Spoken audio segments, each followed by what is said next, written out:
오늘 말씀의 제목은 땅 정복 공식입니다. 여러분들은 어떤 일을 마치고 난 다음에 그것이 잘 돼 있는지 돌아보는 습관을 가지고 계십니까? 다윗은 시편 143편 5절에서 이렇게 말합니다. 내가 옛날을 기억하고 주의 모든 행하신 것을 읊조리며 주의 손이 행하는 일을 생각하고. 다윗은 이 말씀에서 어떤 일을 행하고 난 다음에 그 전에 어떤 일을 했는지 기억한다고 합니다. 그리고 기억할 때마다 늘 하나님의 손이 그곳에 있었다는 것을 깨달았다, 이렇게 표현을 하고 있습니다. 무슨 일을 하든지요, 그 일을 할 때는 정신없이 합니다. 해야 되는 것만 생각하고 하게 되는데, 다 마친 후에 뒤돌아보면 이것은 왜 해야 되고 또 이것을 위해서 무엇을 해야 되고 어떻게 해야 성공하는구나, 그것을 공식을 알 수가 있는 거죠. 오늘 본문에서 여호수아도 지금까지의 땅 분배와 땅 정복을 다 마치고 되돌아봅니다.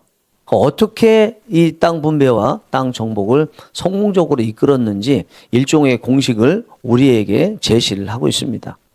우리도 오늘 본문의 말씀을 통해서 우리가 앞으로 계속 뭔가를 해 나가게 되는데, 그것이 성공해야 될 거 아니에요? 해 나간다는 것은 다른 식으로 이야기하면 땅을 정복하는 것인데, 그 땅을 정복해야 될 거 아니겠습니까? 그 땅을 정복하기 위해서 일종의 공식이 있습니다. 그 공식이 오늘 본문에 나와 있는데, 이 공식을 보면서 여러분들도 다 앞으로 정복해야 될 땅들을 다 정복하게 될 수 있는 은혜가 있기를 원합니다. 오늘 본문 말씀 한번 다시 보겠습니다. 제사장 엘르아살과 눈의 아들 여호수아와 이스라엘 자손의 지파의 족장들이 실로에 있는 회막문 여호와 앞에서 제비 뽑아 나눈 기업이 이러하니라. 이에 땅 나누는 일을 마쳤더라. 땅 나누는 일을 마쳤더라. 12지파의 땅 나누는 일이 다 끝났더라. 그런데 그것을 세 부류의 사람들이 여호와의 회막문 앞에 모여서 제비 뽑아서 마쳤더라, 이렇게 말씀하고 있습니다. 이 모였던 사람들 보니까 제사장 엘르아살, 종교 지도자죠. 여호수아, 군사와 정치 지도자죠. 각 지파의 족장들, 이들은 사회의 지도자죠. 이 지도자들이 다 같이 모여서 여호와의 회막문 앞에서 제비를 뽑았다고 합니다. 여호와의 회막문 앞에서, 회막문 여호와 앞에서, 이것은 하나님 앞에서라는 거죠. 하나님이 보시는 중에, 하나님이 증인 되시는 가운데 이 일을 했다는 것입니다. 그것을 한 것을 뭐뭐 했나 보니까 제비를 뽑았다. 제비 뽑기는 우리가 왜 하냐면, 생각해 보면 사람의 손이 타지 않고 공평하게 하기 위해서 제비를 뽑잖아요. 생각도 누군가의 의도도 반영되지 않고 순수하게 우연히 된 것처럼 하기 위해서 제비를 뽑지 않습니까? 그런데 하나님의 자녀들이 제비를 뽑을 때는 사람의 손이 타지 않을 뿐만 아니라 이 일이 하나님께서 하시는 일입니다라고 인정하기 위해서 제비를 뽑는 거잖아요. 그러면 이 정복할 땅에 대해서 먼저 한 것은 제비 뽑기인데, 제비 뽑기를 위해서 지도자들이 다 함께 모여서 하나님을 증인 삼아서, 하나님이 다 보이지 않지만 보시고 계시는 것처럼 그 앞에서 제비를 뽑아 하나님께 맡기면서 땅을 분배했다는 것입니다.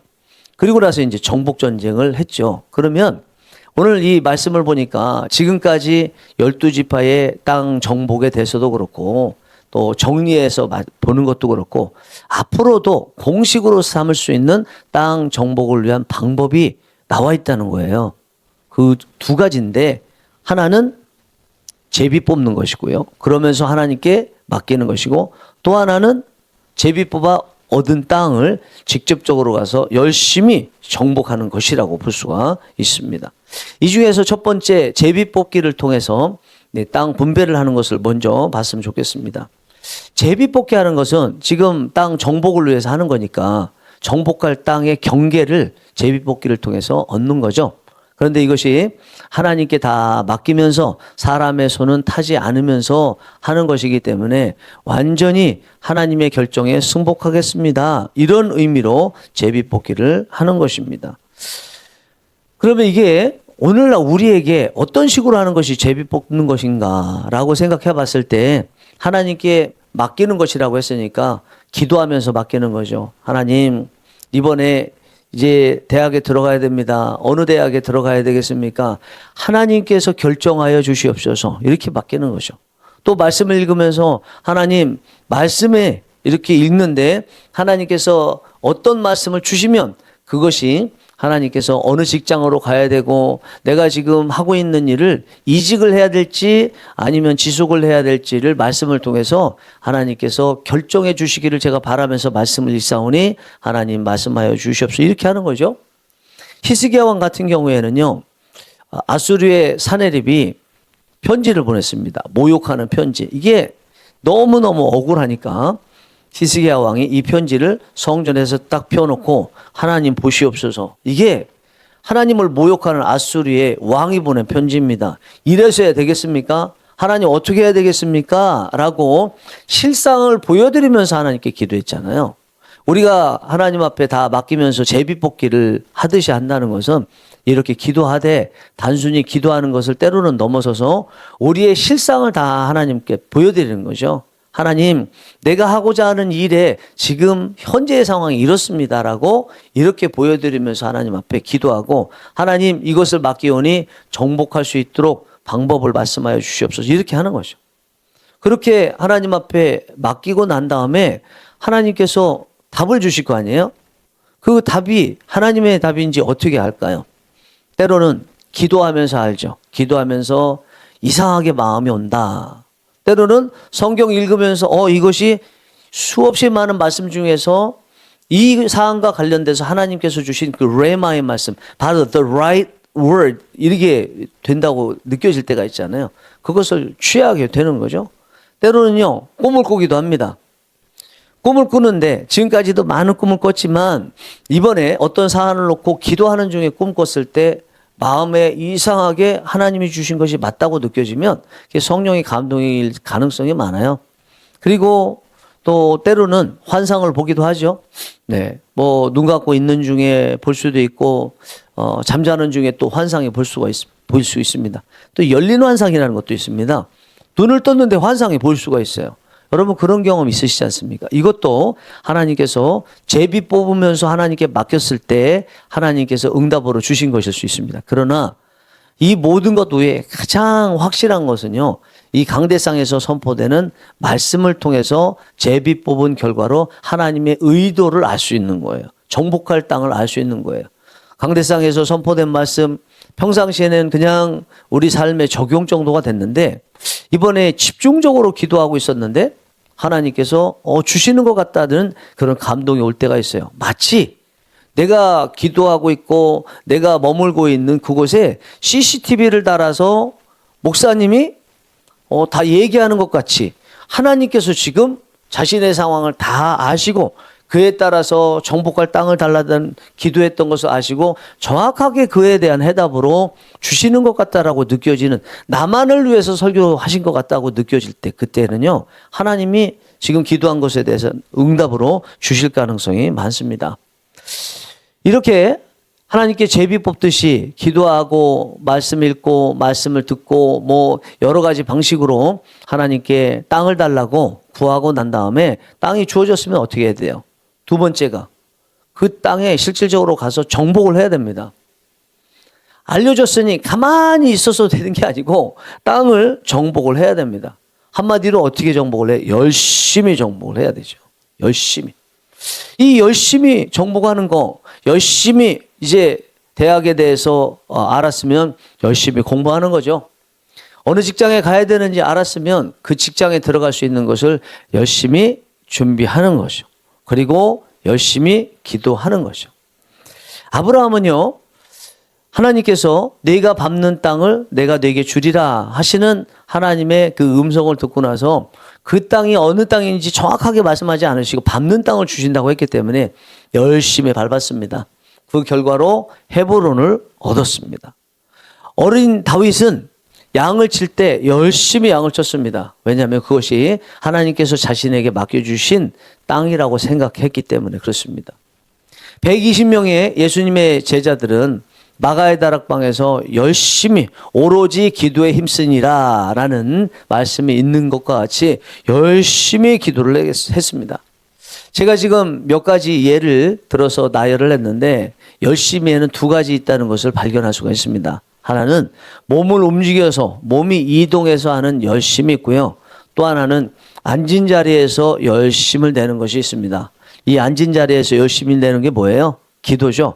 물론 기도도 걸어가면서도 할 수 있고 언제든지 무시로 할 수 있지만 일반적으로 우리가 기도라고 한다면 앉은 자리에서 깊이 들어가면서 또 아래서 감동이 되면 위로 올라가듯이 손을 뻗치고 고개를 들고 하나님 앞에 부르짖으면서 이렇게 기도하지 않습니까?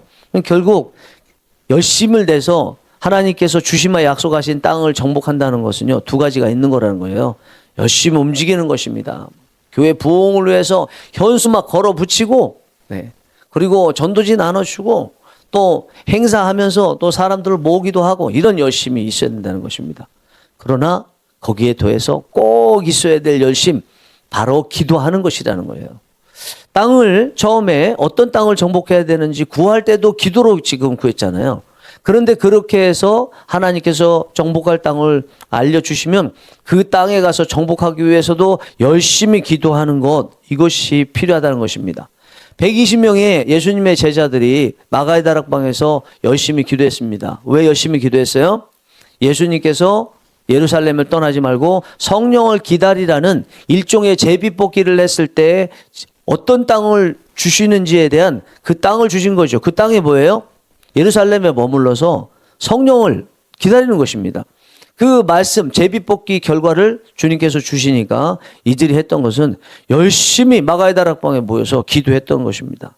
기도라는 것은 열심히 해야 될 땅을 정복하는 실제적인 현장에서의 행위다라는 것입니다. 여러분들께서는 기도하시는데 어느 때 기도하십니까?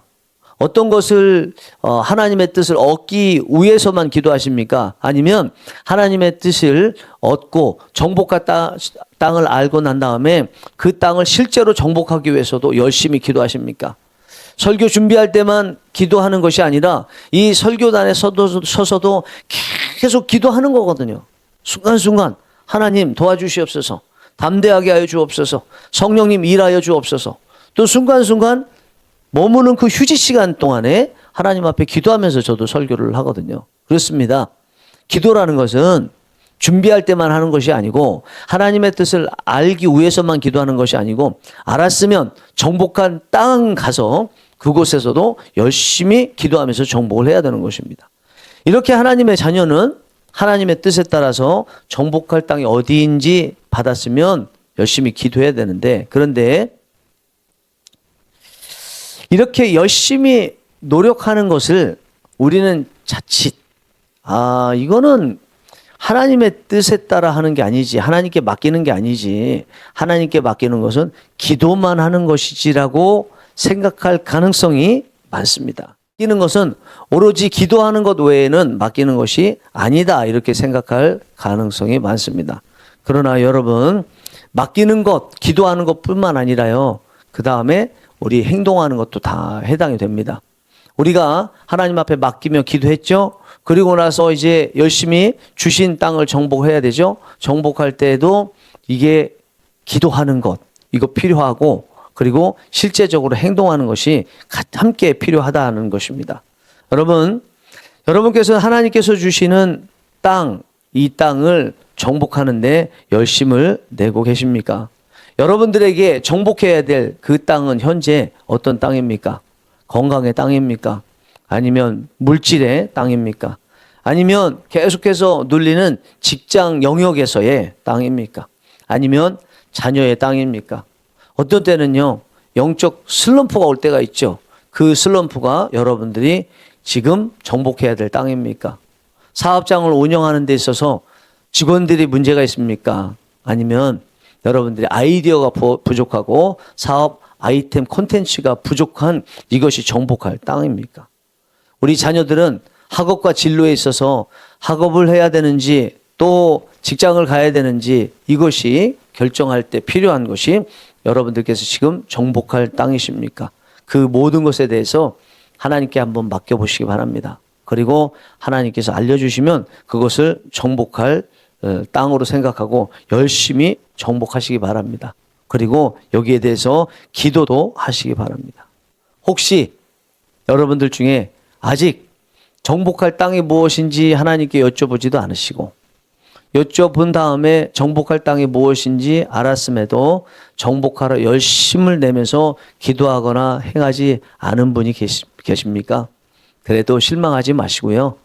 지금 그 방식을 알게 되셨고 또 해야 된다는 것을 아셨으니까 이제 그 방식 아신 대로 한번 구해 보시고 아시고 또 아신 거에 대해서는 실제 땅을 정복할 현장에 가셔서 그 땅들을 정복하시는 은혜가 있었으면 좋겠습니다. 사랑하는 여러분, 오늘 공식을 보시니까 어떠신가요? 여러분들이 늘 하시던 것인가요? 아니면 일부는 여러분들이 하고 계시지 않으신 것이었던가요? 또 어떤 것은 잘못 알고 계시고 또 이거는 아닌데 생각했던 것이 있으신가요? 이 공식에서 이 새벽 기도가 중요하게 여겨지는 것이 바로 이 땅 정복을 위해서 필요한 두 가지 공식 공통적으로 들어가 있는 이 기도 할 수 있는 시간이 이 새벽 기도 시간 아닙니까? 저는 이 새벽 기도 시간이 너무너무 중요합니다. 왜냐하면 매일 말씀을 받고 매일 기도하기 때문에 그렇습니다. 저에게 있어서 가장 중요한 것 중에 아주 중요한 게 일상이라는 것인데 특별한 행사보다 일상이 저는 중요해요. 이번에도 감사 예배를 드렸는데 감사 예배 끝나자마자 모든 관련된 거 다 치워버렸습니다. 거기에 매일 수 있는 게 아닙니다. 감사 예배는 특별한 것인데 그것보다 더 중요한 것은 일상이거든요. 그 감사 예배를 통해서 일상이 더 풍요롭고 일상이 더 하나님의 뜻대로 행하도록 하기 위해서 이 감사 예배라는 특별한 시간을 마련했기 때문에 그 끝난 다음에 바로 뗐어요. 그리고 일상으로 빨리 돌아오고 감사 예배에서 받은 은혜들을 지금 일상에서 접목하고 있습니다. 이 새벽 기도가 그만큼 중요한 것인데 오늘 땅을 정복하는 공식 그 두 가지 중에 모두에게 공통으로 들어간 것이 기도라고 한다면 그리고 매일 기도하는 그 시간이 이 새벽 기도라고 한다면 여러분들이 이 새벽 기도에 잘 오신 것이고요. 앞으로 더 오시고 더 이 공식 따라서 열심히 기도해 보시기 바랍니다. 그러면 여러분들 분명히 땅을 정복할 수 있는 방법도 아시고 실제로 현장에 가서 땅도 다 정복하게 되실 줄 믿습니다. 기도하시겠습니다.